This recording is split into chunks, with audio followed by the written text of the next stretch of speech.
Hey, you Gooshbagz! Welcome into the Week 12 edition of the Gooshbagz Fantasy Football League. We are coming in hot towards the playoffs. We got one more week of games before the playoffs start. I am so excited. Let's jump into this episode today. I don't have anybody with me. Aaron bailed out on me in the last second. Nah, just kidding. He was busy and he wasn't able to make it, so I'm just going to power through this myself. I did a little bit extra research for the playoffs. Man, I am stoked. So let's just jump into it. We didn't have any major injuries this week, so there was a scare with DJ Moore, but I think his results came back and he was okay. His x-ray results. Dalvin Cook had a scare as well, but sounds like he's going to be good to go. Anyways... Oh, I didn't even introduce myself. Of course, my name is Jason. I am the host of the Gooshbagz Fantasy Football League podcast. I am the commissioner of the Gooshbagz Fantasy Football League. And, of course, as always, I'm the reigning champ. So I got to hang on to this as hard as I can because this is my last chance to make it into the playoffs this week. But we will delve into that later in the podcast episode here. Right now, I'm congratulating Benaya for being the top scorer in the league this week. It was a huge week with 172 fantasy points. Right on the dot. Exactly 172 fantasy points. So, congratulations. I'm going to get you your money later tonight. We will get that all sorted. But yeah, congrats. That was a huge week. So, let's jump right into the matchup. So, we have the first matchup, which is my matchup. Feast Mode versus my tight end Ertzwin Eifert, which is basically the auto set and forget lineup. Unfortunately, he had Chris Carson coming back this week, who got him 12 or 13 fantasy points. But overall, that's not what killed me. What killed me is, I'm sorry, I don't even know if I said the score. I lost, of course. I lost 147.02 to 100.76 fantasy points. So, in the studs category for Aaron's team, my tight end Ertz, we have Deshaun Watson with 33.12 fantasy points. So, he's just been a beast ever since Bill O'Brien got released, got fired, whatever you call it. Then we have the start of Derek Yeti. As it gets into the colder winter months here, the Yeti starts to come out in Tennessee. He had 37.5 fantasy points, and it could have been way worse. He had like 33 fantasy points at halftime. So that terrified me. It was not a good way to begin the week here. And yeah, it's been downhill trucking ever since. I guess the Thursday matchup was the Seattle game, if I'm not mistaken. I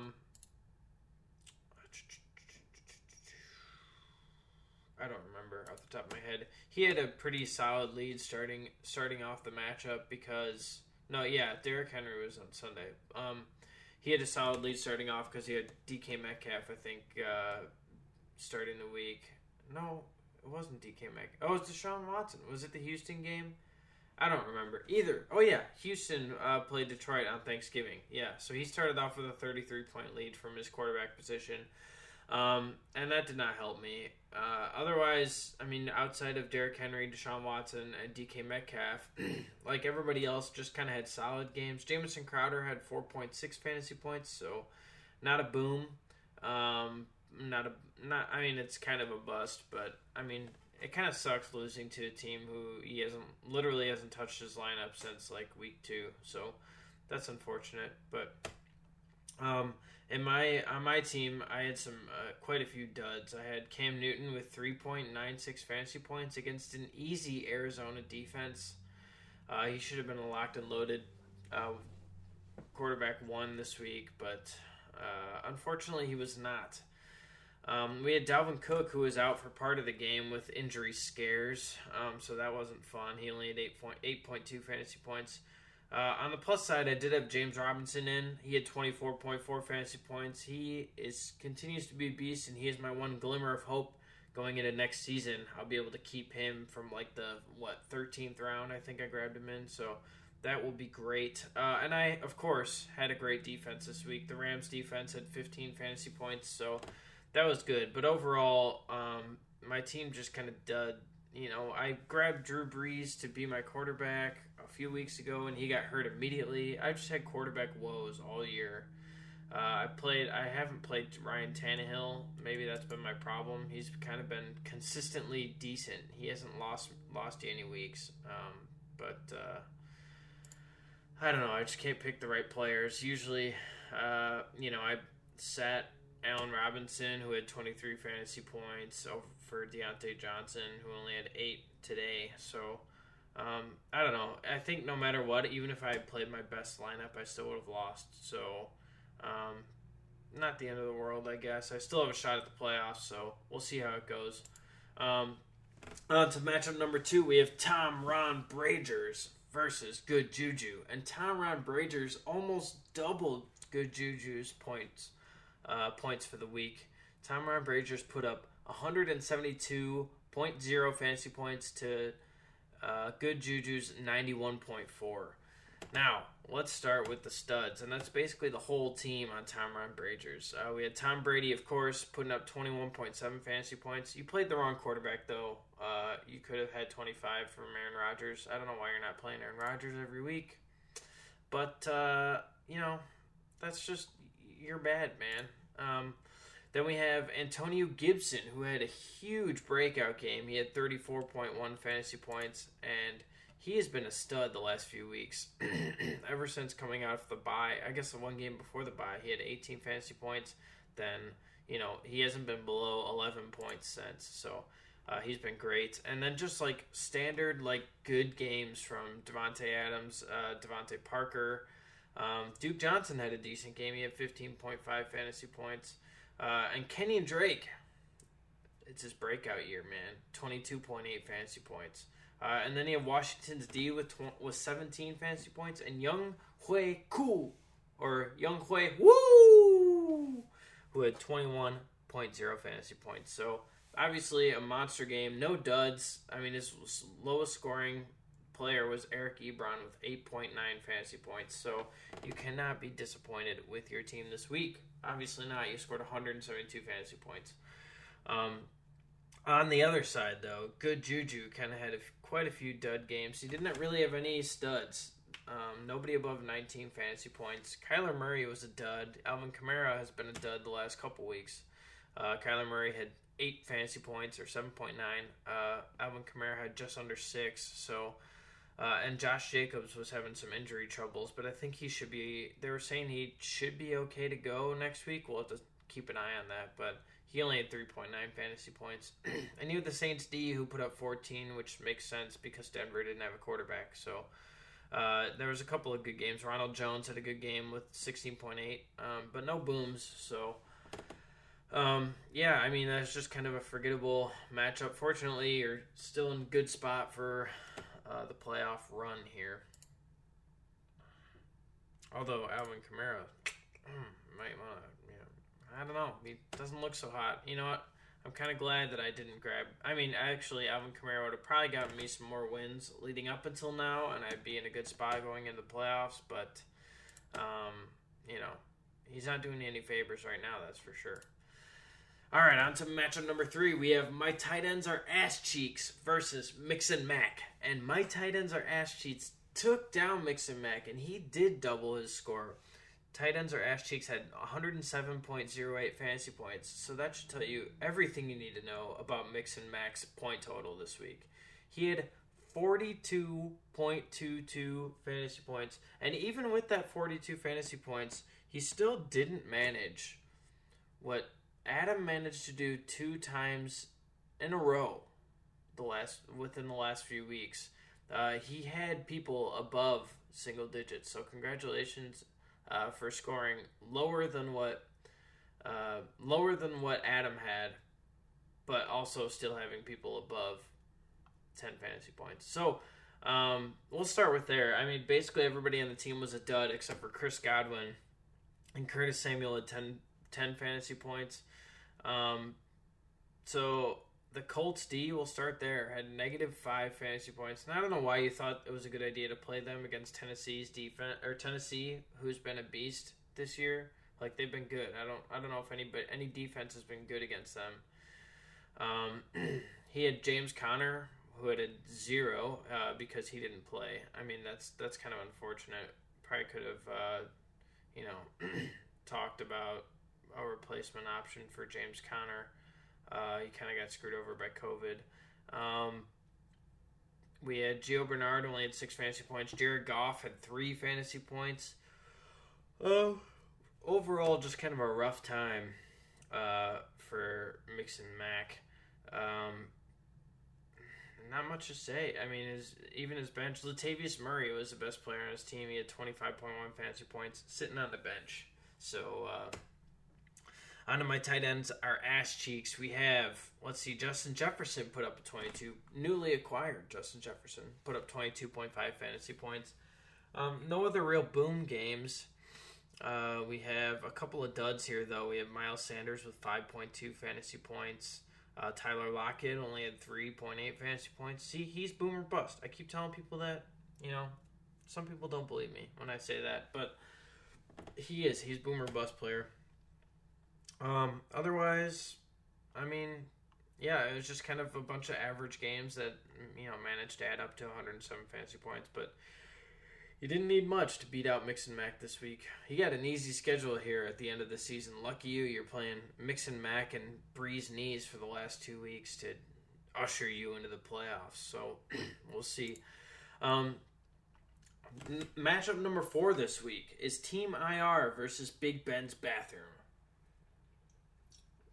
And Team IR did not manage to escape unfazed from Big Ben's Bathroom, as Big Ben's Bathroom scored 117.14 fantasy points to Team IR's 101.6 fantasy points.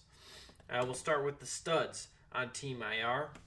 We have Nick Chubb put up 25.1 fantasy points, and he is just a beast. It sucks that he hasn't been around this whole year, but he's been solid when he's been playing. And A.J. Brown put up 23.8 fantasy points.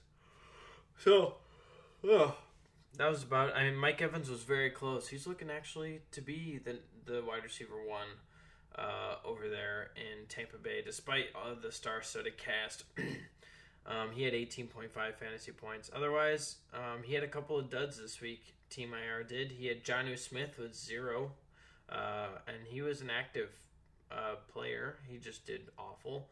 The Cleveland Browns defense against Jacksonville, he had -1 fantasy points, so that's not good.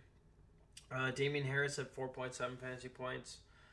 So, yeah, I mean, just didn't put up enough points to take down Big Ben's Bathroom this week. And on Big Ben's Bathroom, I mean, the only reason he won is because he had Tyreek Hill on his team for 51.4 fantasy points. That is unprecedented. I've never seen anybody score 50 fantasy points before, ever. So I was hoping for 60 from Deontay Johnson this week, but didn't get it. So 51.4, that's just monstrous. I mean, otherwise he had a 0 from Kenny Galladay, who didn't end up playing, I don't think. Travis Fulgham only had 2.6. Clyde Edwards-Helaire, thank God I got rid of him, 4.4 fantasy points. Melvin Gordon had 3.1 fantasy points. So, I mean, Giants D was pretty good with 12, and the Jason Sanders at the kicking position was 12 as well. But that's about the best he got. Robert Tonyan, newly acquired Robert Tonyan at 15.2 fantasy points. So, rough game from, most of his players. But, we'll see. I mean, Tyreek Hill, Justin Herbert, I mean, it's tough to discount them going into next week. So, we'll see how it goes. But you won this week. You got enough out of your Tyreek Hill, 51 points, to give you the W and keep you in the race for the playoffs. Now, matchup number 5. This team name, James's team name, is "You Are No Longer in My Will Fuller." I'm assuming that has to do with the fact that Will Fuller is on his team and has now tested positive for performance-enhancing supplements. But anyways, James's team versus the Breeze Knees. And James's team beats down on the Breeze Knees, 132.08 fantasy points to 89.0 fantasy points. So the Breeze Knees had a rough time, as always. So we'll go on to the the studs in James's team. We have Pat Mahomes, 31.28, almost always in the studs category. Will Fuller and his swan song for this year had 32.1 fantasy points. That was monstrous. Otherwise, he had the Steelers defense who did very good today at 16 fantasy points because they scored a touchdown. But otherwise, just kind of a bunch of average games. Kareem Hunt didn't do so hot. He had 6.2 fantasy points. Mason Crosby had 5. That's just a product of kicking 5 extra points, essentially. Not a lot to talk about on Team James. On the other team, Breeze Knees, we have Zeke in the duds category with 2.4 fantasy points. That really sucks because Zeke is a good player, but so otherwise he didn't really have too many. He had Justin Tucker with 2 fantasy points. Otherwise, there weren't like bust games. DJ Moore at 8, Stephon Diggs at 7.4. It just wasn't enough. Didn't have, he almost got the single digits moniker again. He had a couple people in the teens, but otherwise, just not a great overall week this week for the Breeze Knees. Now, this is my second favorite segment of this week's podcast because I have a new segment this week.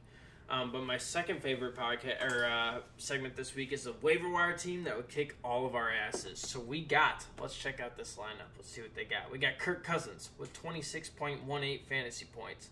At the running back position, we got Ito Smith with 15.5 fantasy points. We got Cam Akers with 14.4 fantasy points. At the wide receiver position, we have Jarvis Landry with 24.3 points. At the wide receiver 2, Deebo Samuel, 18.8 fantasy points. Filling in for the tight end for the waiver wire position, Richard Rodgers with 12.8 fantasy points. In the flex, we got Colin Johnson with 17.6 fantasy points. And I think he plays for, I don't remember off the top of my head. Colin Johnson plays for Jacksonville, so that was interesting. And then he had 17.6 fantasy points. And we have the Falcons defense who put up 27 fantasy points, and Graham Gano with 15 fantasy points. Now, what do you think that adds up to, guys?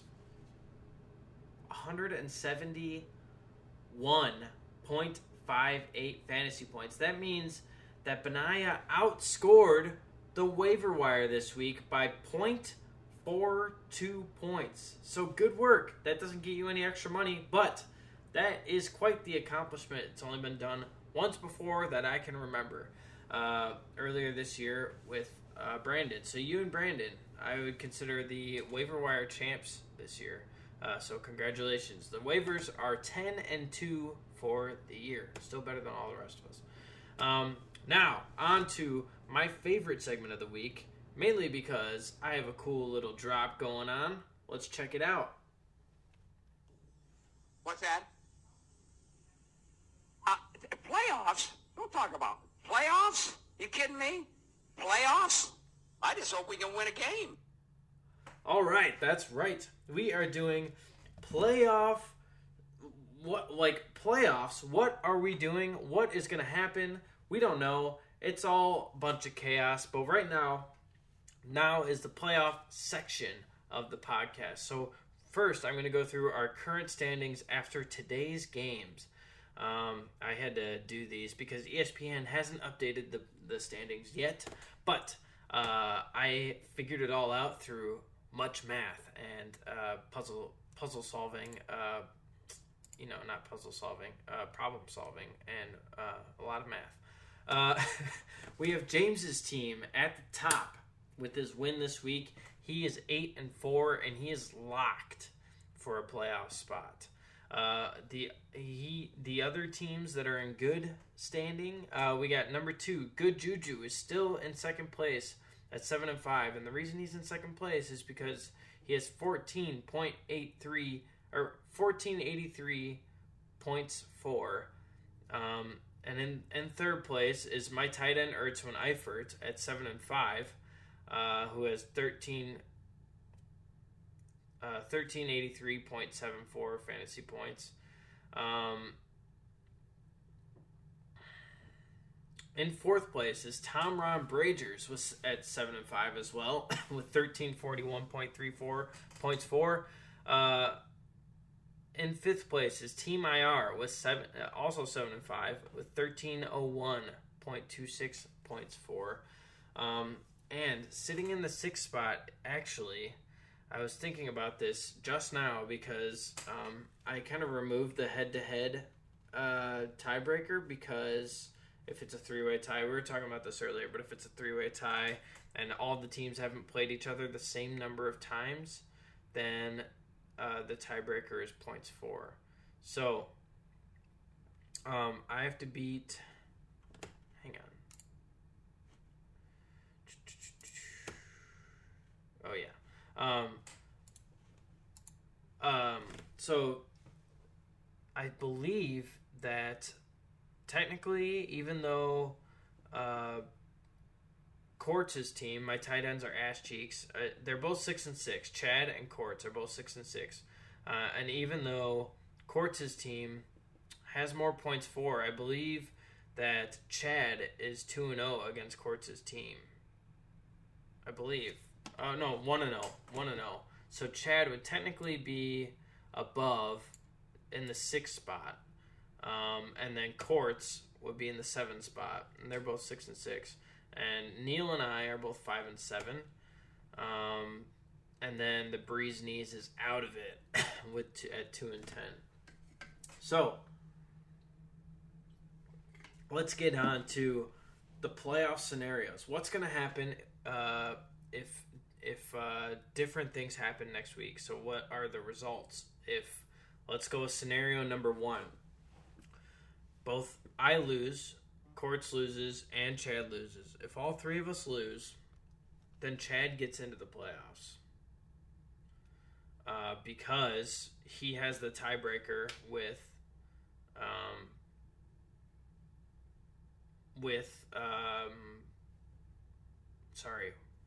he has the tiebreaker with Courts.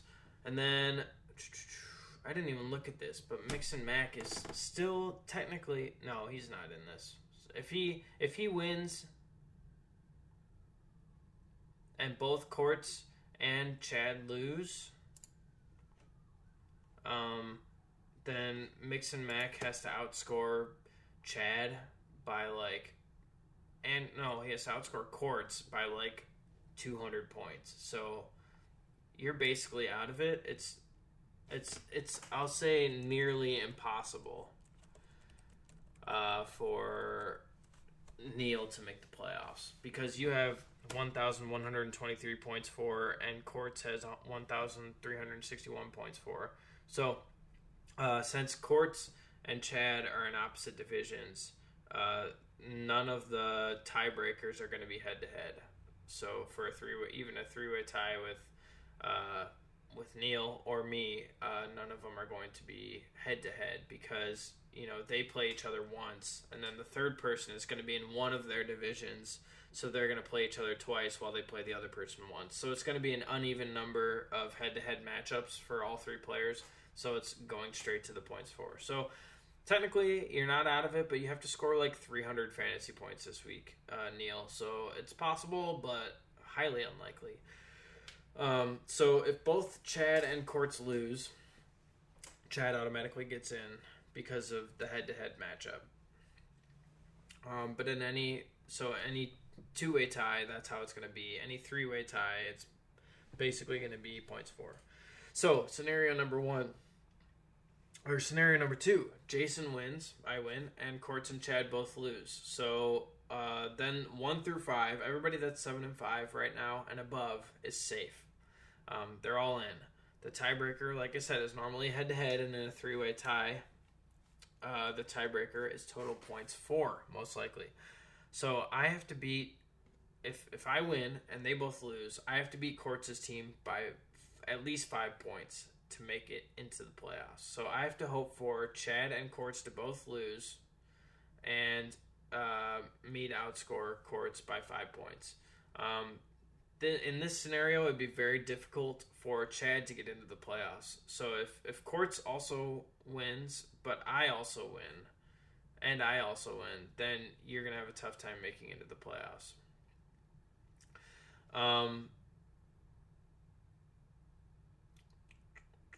Let's see.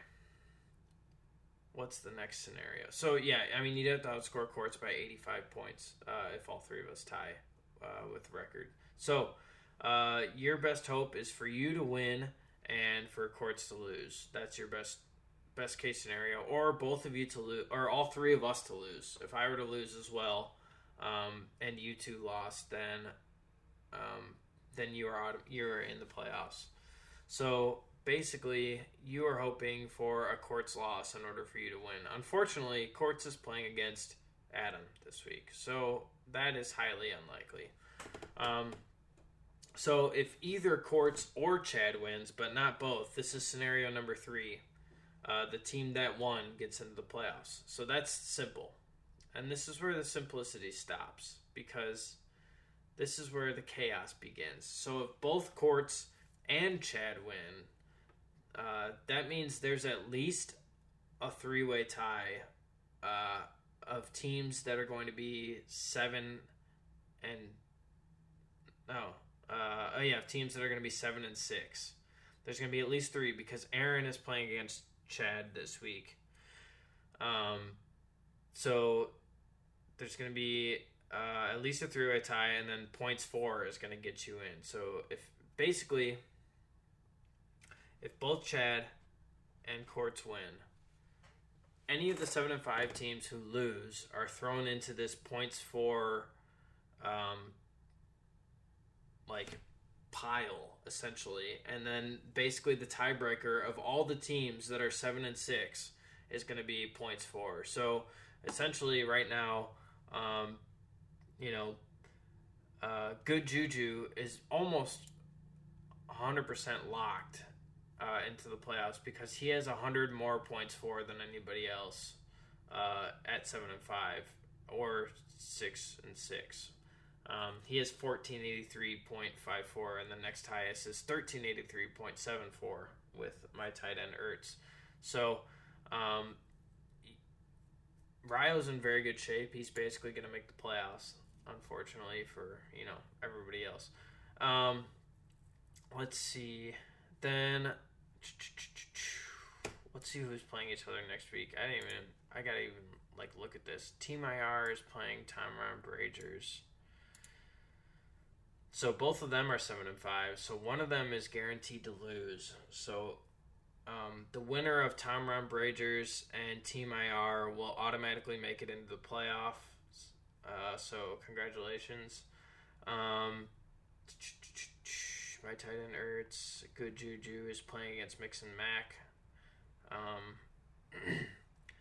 Anyways, yeah, this is really convoluted, to say the least. So basically, if both Courts and Chad win, it's going to be a mess, and whoever has the most points for at the end of it, the top 6, I guess. Well, I mean, obviously we're having 6 in the playoffs. So James will be locked. Basically Ryo's locked. So the next 4,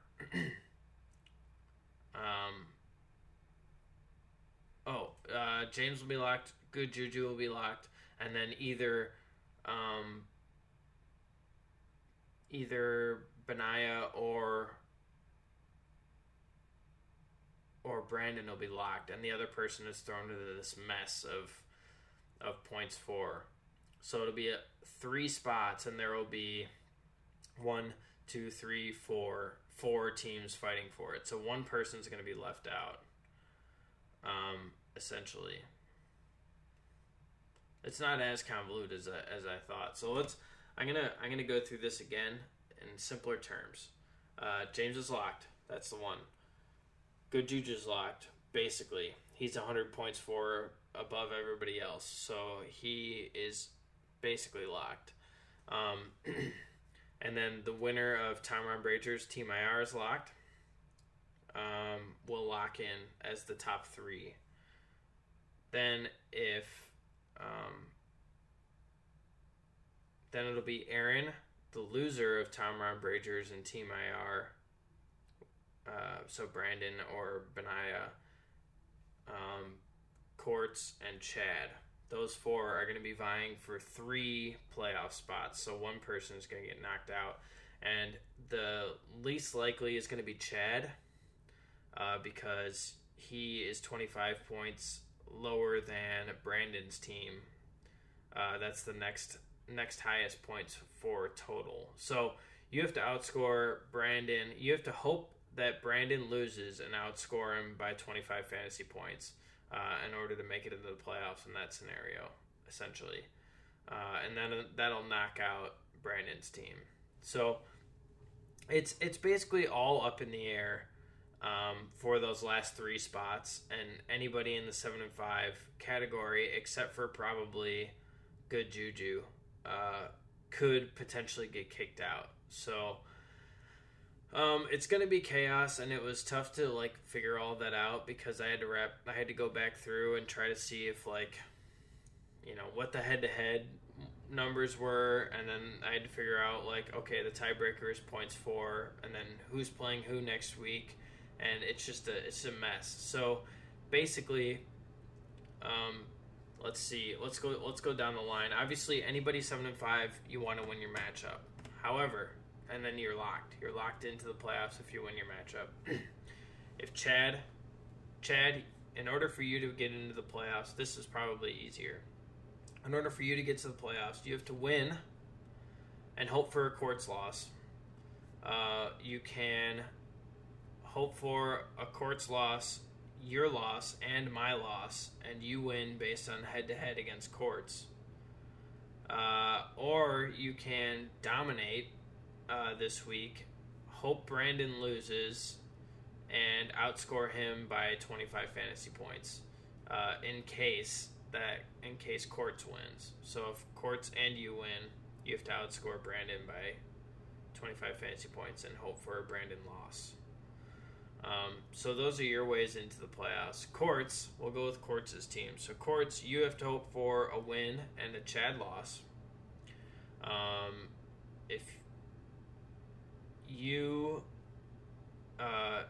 If I win and the 2 of you lose, then you have to outscore me by 5 points.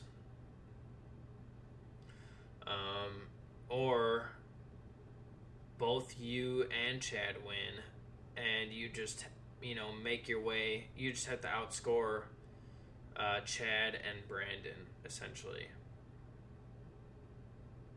So it is kind of convoluted. I have to hope for both of you two to lose, and I have to outscore Courts by 5 points. So mine's simple. And then Neil has to win. Number 1, he has to have both of you lose, Courts and Chad. God, this is getting so messy. Courts and Chad have to lose. Neil has to win, and Neil has to win by 200 fantasy points. He has to outscore all 3 of us in fantasy points if he wants to make it into the playoffs, essentially. So it's nearly impossible. Like I said, he's down by over 200 fantasy points to me and to Courts. So yeah, it'll be very unlikely for him. But anyways, I hope that made it much clearer for you guys. It did not. I think I made it more confusing to myself, but I think that the last bit there where I was talking about, what each team specifically needs, that kind of clarified it. So I'm sorry for the long, convoluted message, but we'll see. We'll see how it goes. It's going to be interesting to see how it all plays out. Basically, nobody is safe except for James, and probably Ryo. So, good luck. We're going to move on to the matchups for next week after that convoluted conversation. All right. The first matchup next week, and probably the most important matchup, is me versus James. Feast Mode versus James's team. We have, let's take a look. I haven't even looked at these. Dalvin Cook is questionable for next week. But he was limited in practice on Wednesday. He'll be fine. He'll be ready to go against the Jaguars, so that's a good matchup.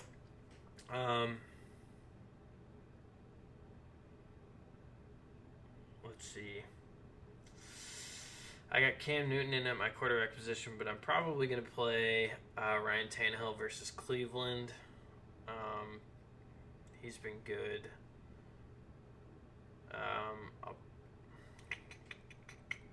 I'll have to take a look at these matchups. Deontay Johnson against Washington's a good matchup, but I've got to throw Allen Robinson in there. He's been a beast. And I traded CEH for him, so I need to play him. But Robert Woods has also been solid. I don't know. I got so many good players on my team, but like they don't all perform every week.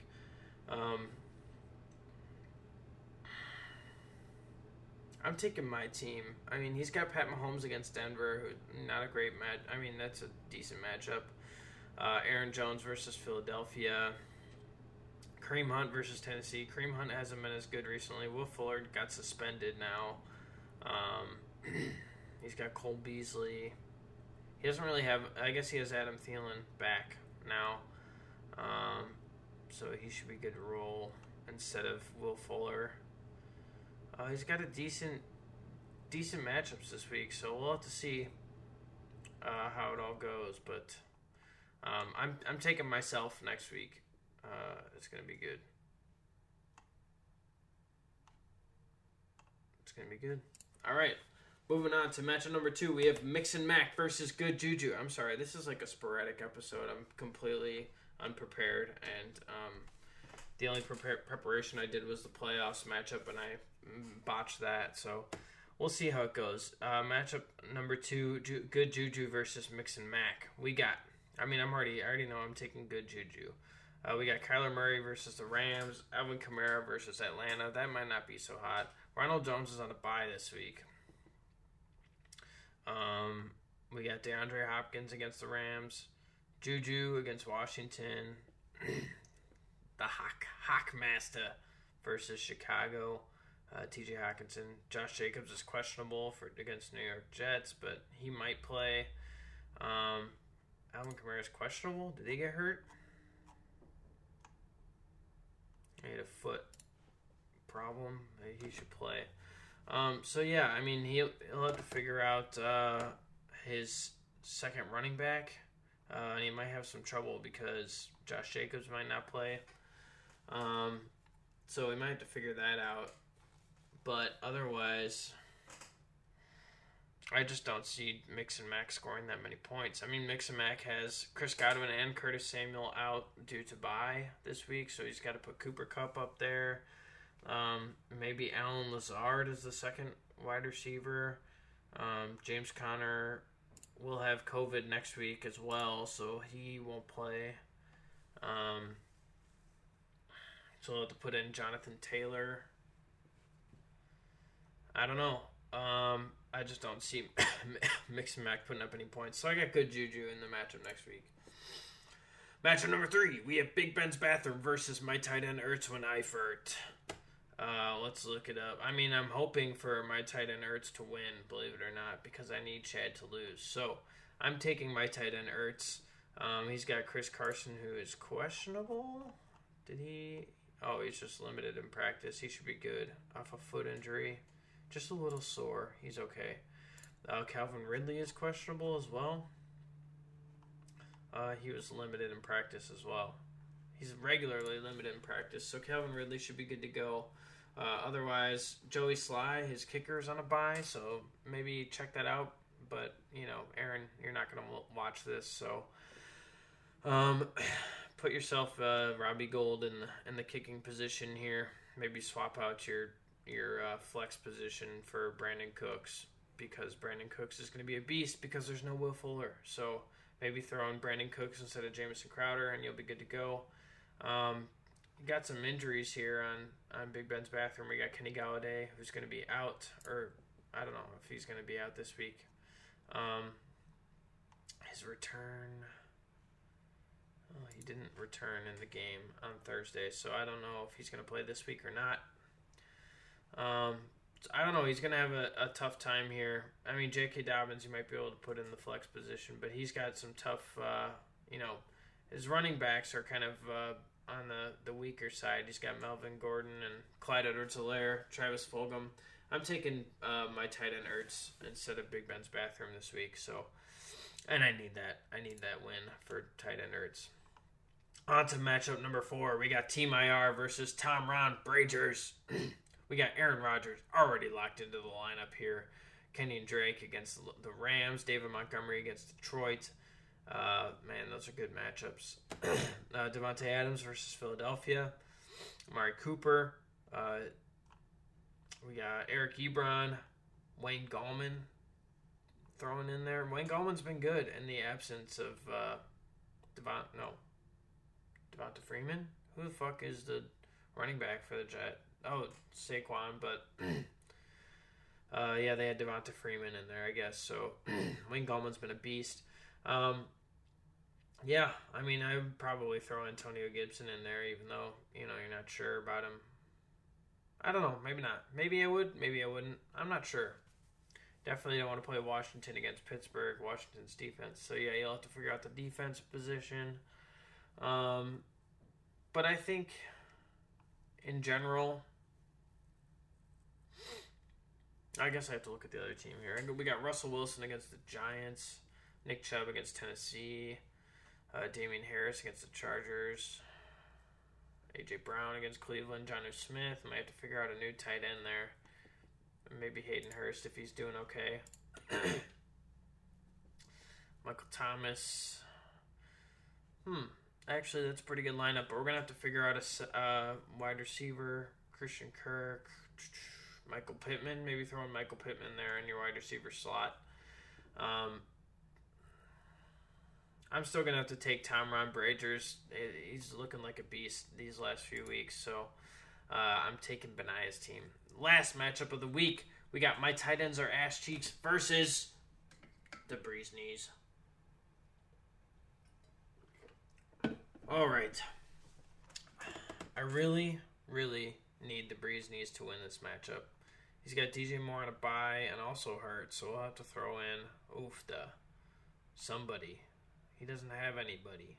Shoot, what'd you do, Adam? You need players. Pick somebody up. I don't know, man. You need to get some stuff together here because you're playing against a good team. And I need you to win. So I'm picking the Breeze Knees, even though I'm pretty sure he's going to lose. I just need a Courts loss this week in order to make it into the playoffs and keep this trophy to myself. So, yeah, I mean, that's all I got. It was a pretty lame, unprepared episode, but I made it through. I hope you guys enjoyed it. Anyway, good luck this week. We got a lot of playoff matchups on the line, so good luck this week, and I'll see you guys once we know the playoffs. All right, I'll catch you guys later.